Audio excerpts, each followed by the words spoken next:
Welcome to this KontinuumLAB MIDI string instrument tutorial and build video. Now, I've been making DIY MIDI string instruments for a while and they've been under constant development. It all started with this very primitive and barely functional MIDI ukulele sort of box experiment. And now my latest models look like this. The two prototypes that I want to show you how to make today come from somewhere in the middle. As always, one was made as cheaply and simply as possible, and the other one uses some of the same techniques but takes things one step further. Both, of course, were made using the KontinuumLAB Instrument Kit.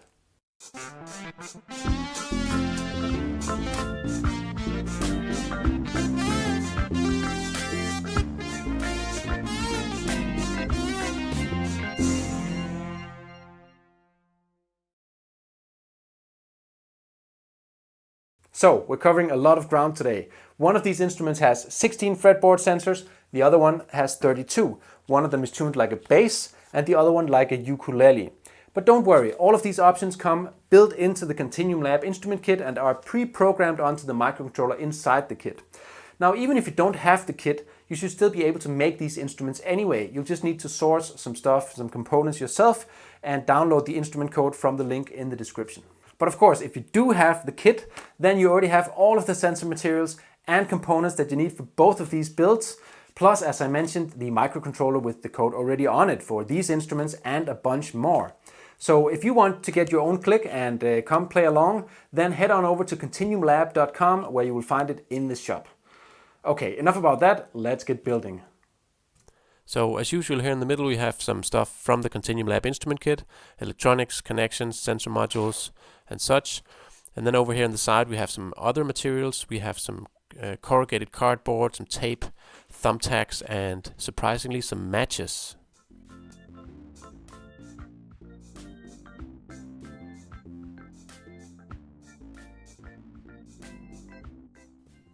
So this is the piece of cardboard that I'm going to use for the main body, or should we say the neck of this ukulele prototype. First I'm just cutting it down to size so I get some nice straight edges. And then I'm using my good old trusty technique here for making box shapes out of corrugated cardboard. Cross the corrugation along the pattern on one side and then you can fold it with that side towards the inside of the structure. So make quick work of this. I'm not measuring with a ruler here. I'm using the corrugation to measure the width of the pieces that I make. So this is 3 corrugated waves on the short side and then 6 corrugated waves on the long side. But you could make it whatever size you want. I find this is a good size for a string instrument neck. Fits nicely in the hand and I'm able to comfortably reach all of the string sensors. So I'm using a key for this. Make sure you don't see. This is what happens if you use a knife. Then of course you just cut all the way through. So there is all the folds made, and that makes a very suitable shape with the top surface here where I can put the fret sensors. So now I'm applying some hot glue just to keep those bends in shape. This first one is the flap that holds everything closed. I might have to trim that down a little bit to be able to open and close the instrument, and then the next fold and the next one. And so I'm going to leave one of these open. The second one from the outside, as you can see here, that's going to be the hinge, so to speak, where I can open the instrument and close it. Yeah, so I definitely need to trim down that flap a little bit. It's too wide. There, let's see if that works. Okay, very nice. So now I have this hollow space in here where I'll be able to pass all the cables through and reach the Fretboard Sensors. Those are capacitive sensors, so I only need to pull one cable through for each. And this is how they fit onto the surface there. Okay, so but now we have a problem. I have this breakout board that I want to use and it doesn't fit inside this structure. So I'm actually going to make a slightly wider section out of this other piece of cardboard here. And I'm going to fit that down at the lower end of the instrument, and this is where the actual string or like strumming sensors will go. So I only need it to be a little bit wider, and I'm just going to use the actual breakout board to measure the width of that. So I could have made this instrument without using the breakout board, but it would be a bit more difficult to plug everything in. So you know, I would rather just adapt the instrument body to fit the breakout board inside. Of course, I'm using the same technique here, just making a slightly larger shape, which is going to fit around the neck piece.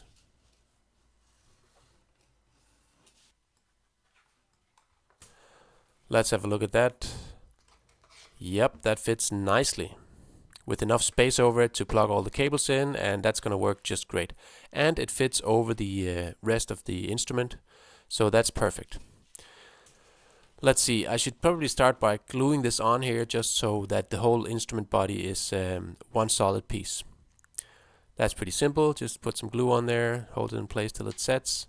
Make sure you leave enough space for the breakout board, and don't worry about it falling out of the bottom. We're actually going to glue that down to the cardboard as well. I'm also cutting down the body piece here a little bit to adapt it to the neck piece, which has part of its lid inside of the body piece, just so I'm still able to open everything and access the electronics. And then I'm doing the same thing as before. I'm leaving one of the folded edges on the body piece unglued so that it can work as a hinge. And there you go. A little bit weird looking, but it's gonna do the job just great. Okay, time to get started on the fretboard sensors. So first I'm measuring out the length of each fret here. I think these are about 2.75 centimeters or something like that. It doesn't really matter, anywhere between 2.5 and 3 centimeters will work nicely for this. If we were making a bass, then of course we would need to make everything a little bit larger for it to make sense. The space in between the individual strings here is about 12 millimeters, but that could also be varied to fit your taste or the size of your hand or whatever. That's what that looks like. And then finally I need to place these last 4 sensors, the plucking or strumming section sensors. They are about 4 centimeters long each. Okay, this is already getting confusing. I think I need to settle on some kind of naming scheme for all of these sensors instead of just calling them all strings. So let's see, the ones that are up here on the fretboard, I think we can call fretboard sensors, or just fret sensors, even if they don't actually represent the frets, but rather the string sections between frets. I think fret sensors or fretboard sensors just makes sense. And then these ones down here, which are for plucking or strumming, we can call those string sensors. So then we have separate names for each: string sensors and fretboard sensors. Okay, time to get on with making the actual sensors. So for that I'm going to use these matches. These are art supply store matches, but that doesn't really matter. They could be perfectly normal matches. What we really want is something that's roughly the size of a string, or at least will feel more or less like a string under your finger as you press on it, and which has a surface which is large enough for the capacitive sensor to be activated. So now I'm just cutting them down to size, basically the size that I just measured out before on the cardboard, and then I'm going to cover them all individually in copper tape. So we need a conductive surface on there for the capacitive sensors to work, and I'm just cutting off enough copper tape to just roll around them and cover them completely. So you can see that operation here. I'm just trying to make sure that the matches stick out underneath the copper tape at the ends, and that's just so that when I butt these sensors up against each other, the copper tape won't make contact. But you don't need to be very precise about this or keep it very neat. You just need to make sure that you have some copper tape coverage all the way around them. And next we need to prepare the cables that I'm going to use to connect these. So I'm taking some of my DuPont cables, cutting off the tips, and then I'm going to strip the ends so that I have a bit of free cable that I can solder to, and then I'm actually going to individually solder all of these matchstick sensors here to one of the cables. First, get a little bit of solder onto the cable, which is going to make soldering them to the sensors much easier. We do the same with each sensor, a little drop of solder on there, and this is very easy, super easy to solder to this copper tape. So now we get to the part where I solder each cable on there, and I'm soldering it so that the cable runs off inwards, if you understand what I mean. And this is just again going to make sure that one sensor doesn't interfere with the one next to it, which also has a cable and all that stuff. So then this is a little bit tedious. You need to go through all 16, And that's all of them done. And next I'm preparing a dielectric layer here, because a capacitive sensor, of course, doesn't make direct electrical contact with your finger. Rather, you just influence its electrical field through the dielectric layer. And now here I've realized that I don't want the cables to go inwards, rather I want them to go outwards. And that's because otherwise it's going to be really hard to cover them up with the dielectric layer. So there you go, I was wrong, and now I'm fixing my mistake. So all the cables need to go outward from the tip, and that will make it possible to cover them up with the tape, or at least make it much easier. So now I'm preparing some strips of tape, very like the copper tape strips from before, but a little bit longer, because I want to make sure that these actually cover all of the copper tape. If there is any copper tape out in the open, you might touch it with your finger, and that would not make a stable capacitive sensor. So once again, down to the tedious task of covering up individual sensors, 16 of them in this case. The reason why I'm not doing this to the string sensors right away is because I have a different idea for those, and I'll show you that in a second. There, that's all 16. Next, of course, I need to pull all these cables through the top surface here, so I'm just making some holes at the ends of the individual fret sections that I marked before. And then, of course, I need to number these holes, because otherwise it's going to be hard to keep track of all these cables once I start plugging them into the multiplexer in a second.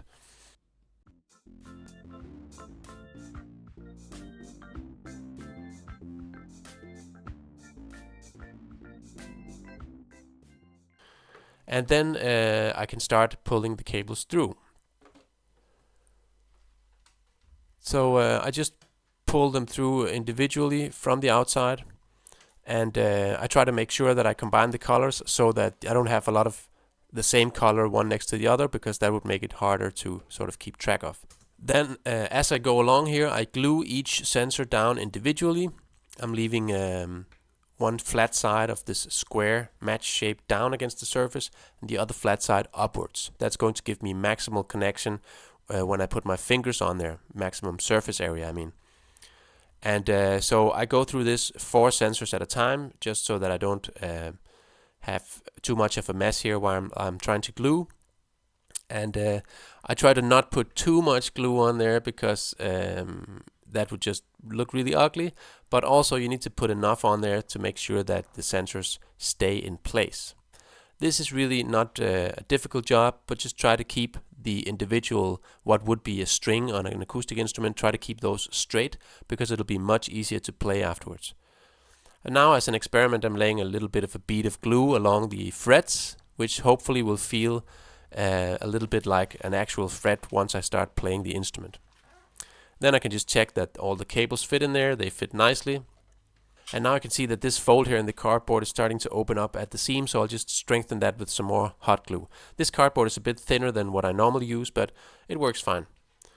Okay, so now it's time to connect these sensors to the multiplexer. And now at this point I'm really happy that I numbered these sensors here, because now I can just pick the cables off one by one. I'm actually starting at the highest number, starting here with 15 and then going down towards 0.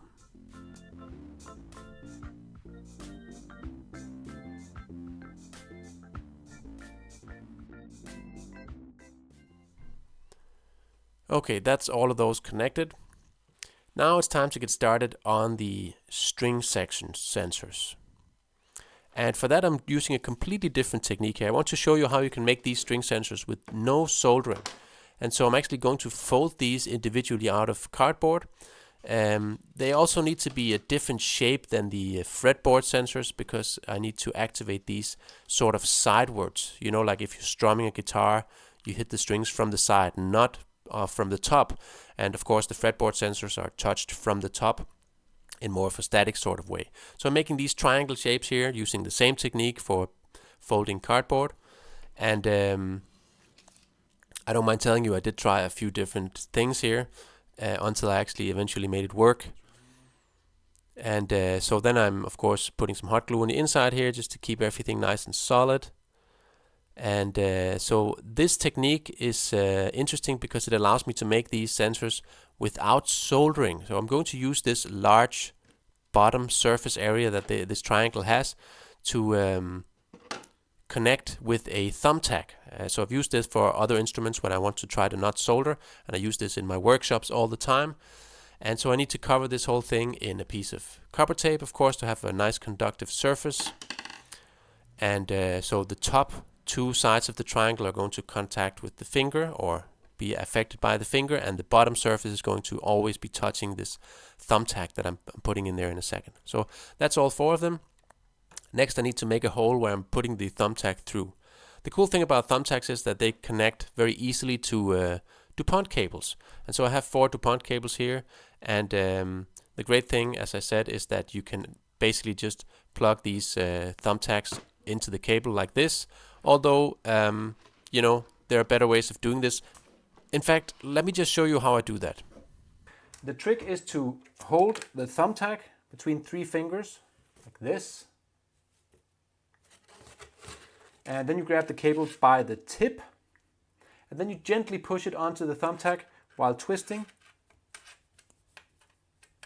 like this, side to side. That's it. No force required really, and it works every time, most of the time.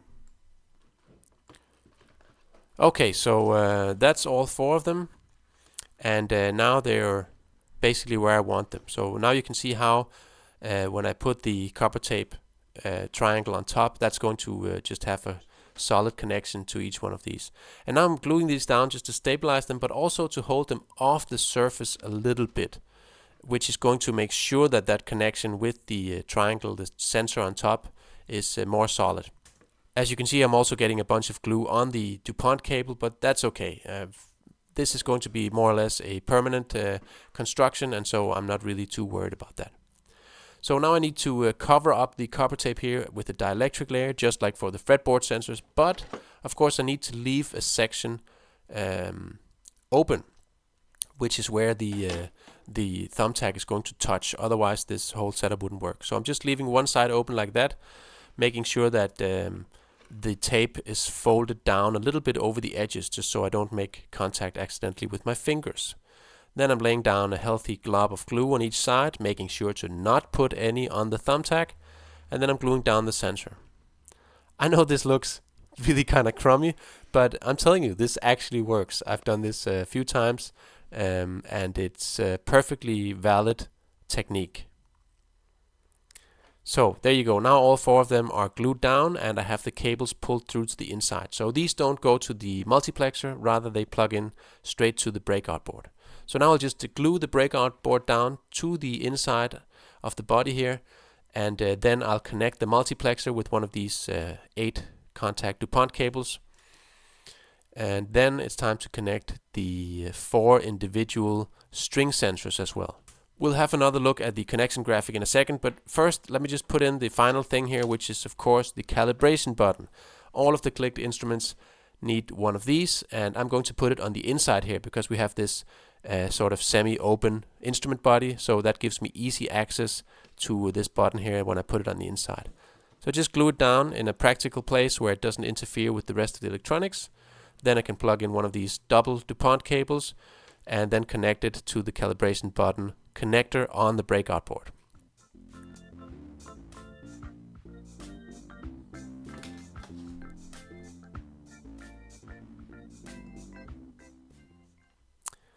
And that's it. I think all the connections are made. This instrument should basically be functional now. We'll just try to fold those cables up a little bit so we can close it up. And looking pretty good. It actually feels pretty good under my fingers as well, although these sensors are a little bit large, but you know, they work just fine. So time to connect this guy and see if everything works. Okay, let's calibrate.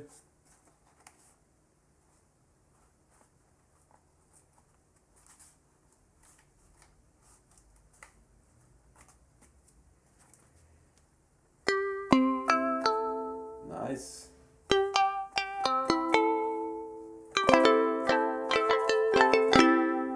Response nice and quick. How about the fretboard sections?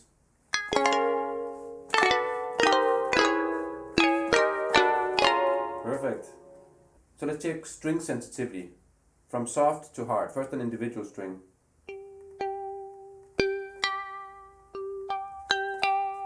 very nice. And strumming also works like this, softly and harder. Very nice.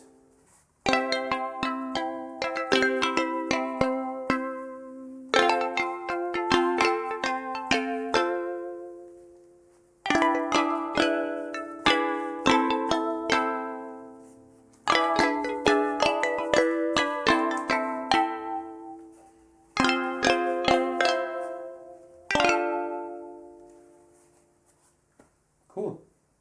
So there you go. It turns out that this cardboard prototype works great.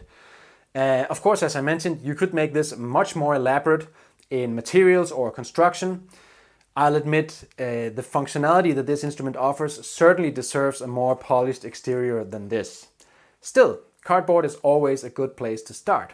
But if you're curious to see a more fancy version, this is my most recent iteration, which you can actually buy currently over at KontinuumLAB.com in a very limited edition.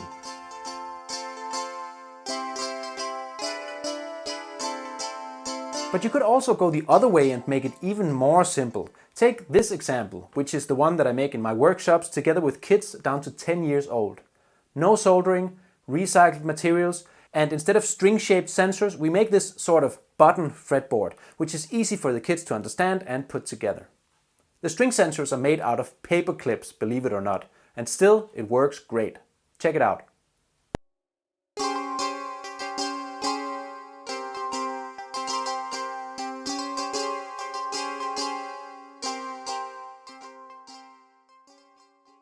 But what if this fret section isn't enough?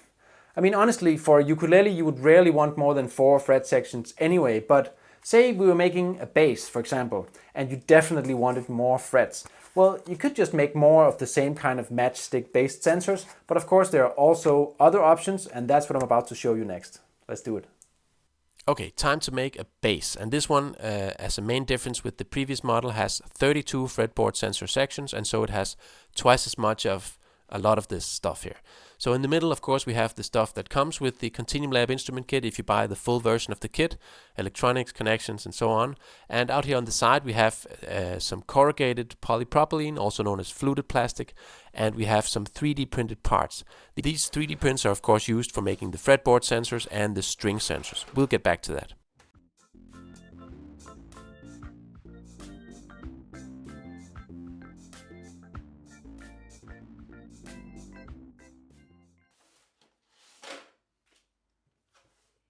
First, let's see if we can figure out the shape and size of the main body. So I'm going to use this fluted plastic here to make that main body, and I'm going to fold it using pretty much the same technique that I use for cardboard. So I'm going to weaken one side or remove some sections of one side of the corrugation, and then I'm going to fold around those sections. So I'm using it, rather than putting out a ruler and measuring, I'm using the elements of the instrument, such as the breakout board, to make sure that I get everything big enough. And then, of course, I'm cutting down here, making sure that I don't cut all the way through the instrument. Rather, I'm just cutting one layer, the top side layer here, and that's going to be on the inside of the instrument. So this cut here, of course, is the final edge, so I'll just remove the section that's left over. Okay, excellent. Then I'm folding backwards these sections that I cut, and I'm removing the surplus material, which is going to allow me to now fold this sort of inwards. So check out how that works. Right? That's pretty cool.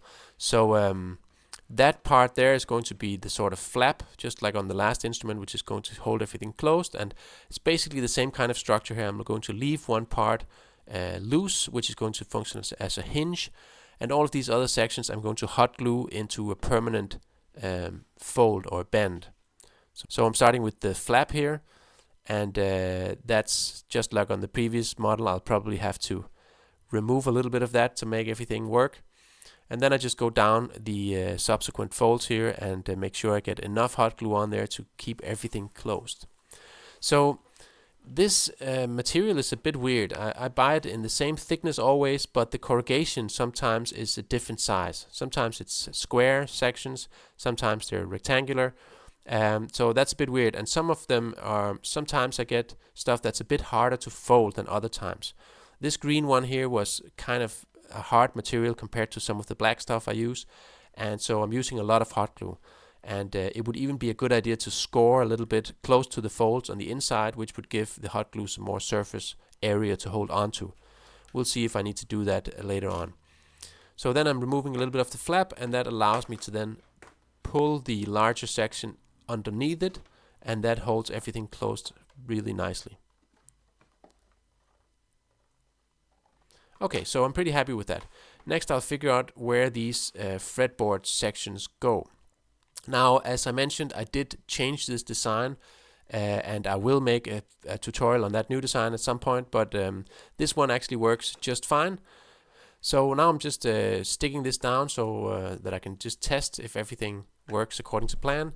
That seems fine, so then I'll make some marks just to make sure that I can find that placement again.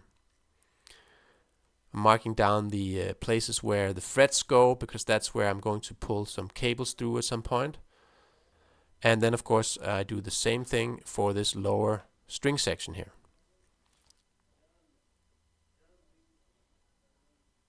Okay, so now I get a little bit more specific, and I use the marks that I just made before to place the exact placement of each hole. And then I start making the holes.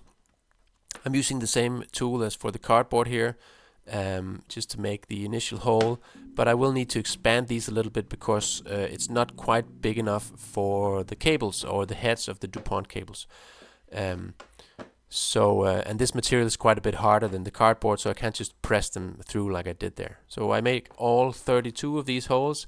This is already getting a little bit tedious, but of course it's worth it. Afterwards we're going to have a very cool instrument with a full fretboard set of sensors. Then of course I make the holes for the string sections as well. And next, as always, I'm just going to number these in, starting with 0 and going all the way up to 31. That's just going to make everything a lot easier once I start connecting the cables later on.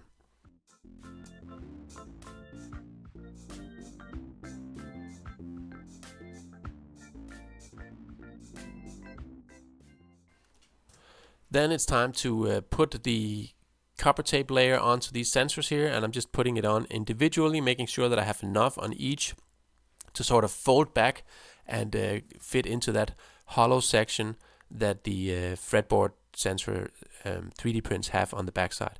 The exact same thing goes for the string section sensors. So you can see there's a little flap left over on each one. Next I prepare the cables just like on the previous build. Cut off the end, then strip the ends of the cable, then put a little bit of solder on. Next, of course, we need to put some solder onto the copper tape as well. It's exactly the same as with the handmade sensors from before, except that now we're using this 3D printed base. Then I solder the cables onto the copper tape individually, and the cool thing here is that they actually fit inside the hollow part on the back of the 3D print, so that's very nice to make it easier to fit everything on the instrument afterwards. Then I pull all the cables through the top surface here and make sure to keep the order. As you can see here, they are very much organized. Okay, so next I need to prepare, just like before, the dielectric material.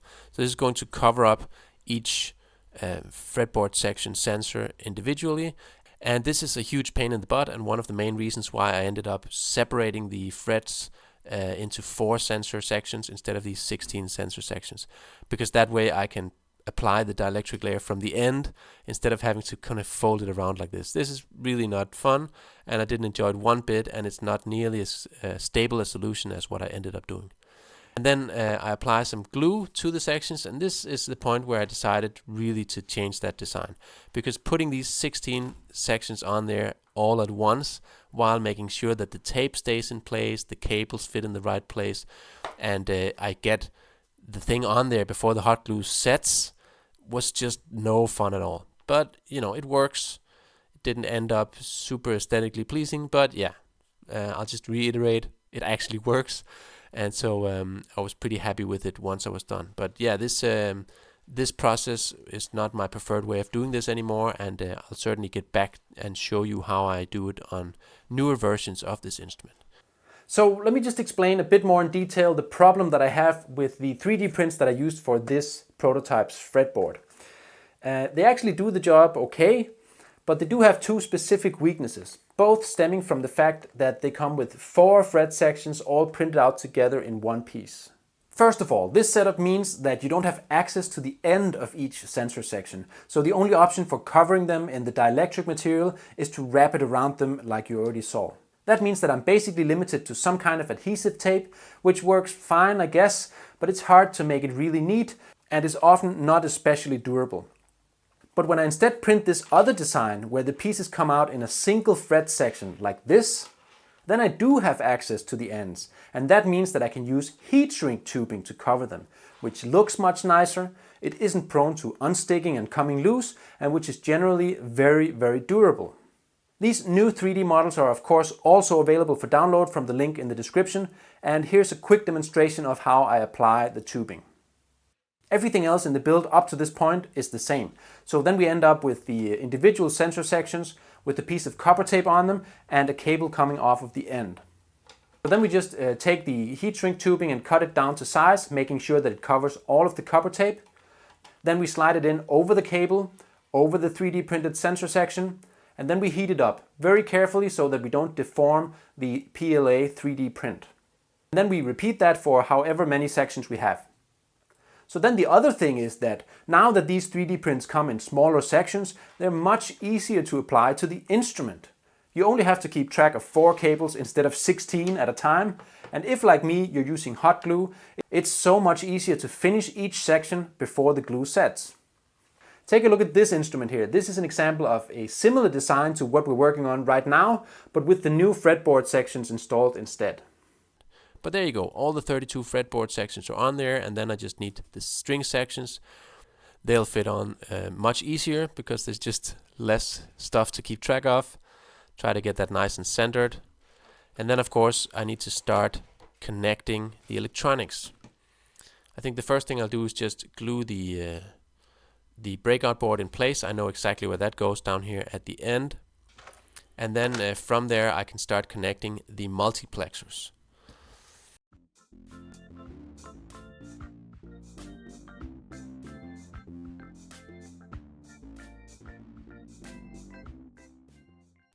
I'm using 8 separate cables to connect this multiplexer to the breakout board instead of one of the 8 contact DuPont cables. I'm just using 8 separate ones, and that's fine, it works just the same. Just make sure that you keep them in the correct order.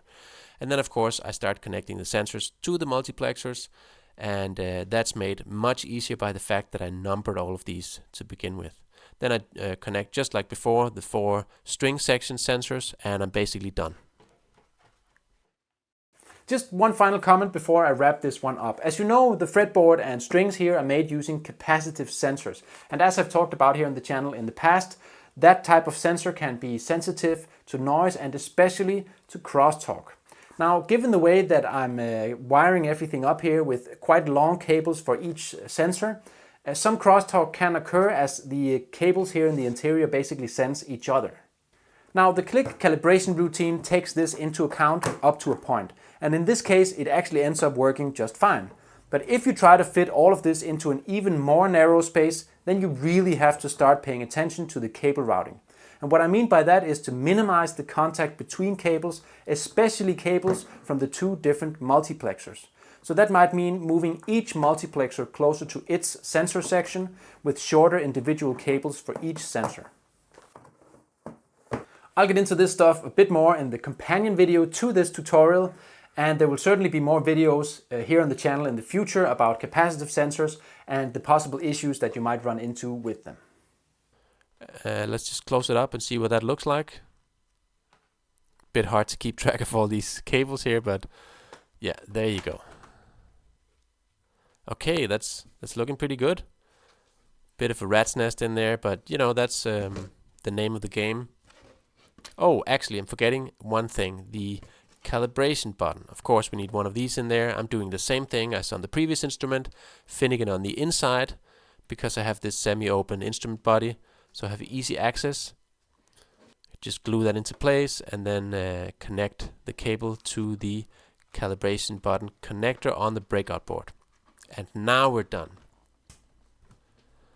Except, of course, some of the tape here folded back from the heat of the hot glue. It's a pain. I have a better solution. I'll show you some other time. Oh, of course, we need to connect some selection jumpers here onto the breakout board to make sure that the TNC knows what instrument we're actually making. There. And okay, let's just have one last look at the connection graphic to make sure that we know where everything goes.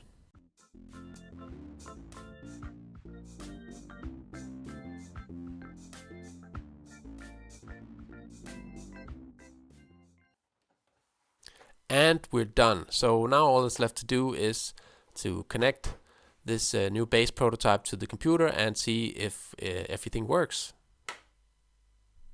First we calibrate.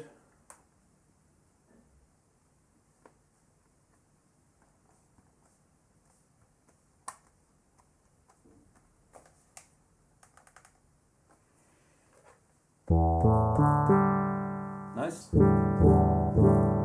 String sensors work great. Let's check the fretboard.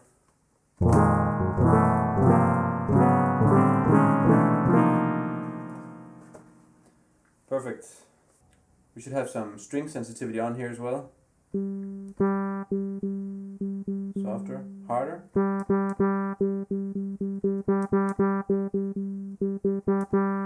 Nice. Okay, let's see.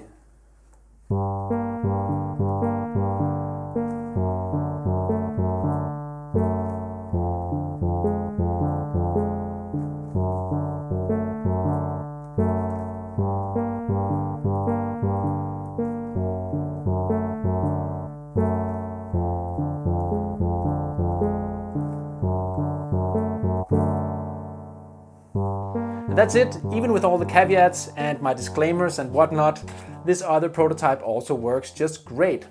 Now, the simpler one with just 16 fretboard sensors is quite easy to make and calibrate, but that's not always the case for the 32 sensor one. I really recommend starting with the simpler one with fewer sensors, whether you want to make a bass or a ukulele. That will allow you to get comfortable with the concepts involved and solve all of those problems before they even occur. And keep in mind, if you want to know more about how to calibrate and actually play these instruments, then all of the tutorials in the KLIK series also come with a companion video, which goes into more detail about that stuff. Those are published shortly after the tutorials, and there will be a link to that down in the description. And that's all I have for you this time. Go check out the other build videos and tutorials right here on the channel, and don't forget to visit this shop over at KontinuumLAB.com, where you can buy the complete KontinuumLAB Instrument Kit, plus various types of instruments, including this cool ukulele right here. Take care until next time, and I'll see you in the Kontinuum.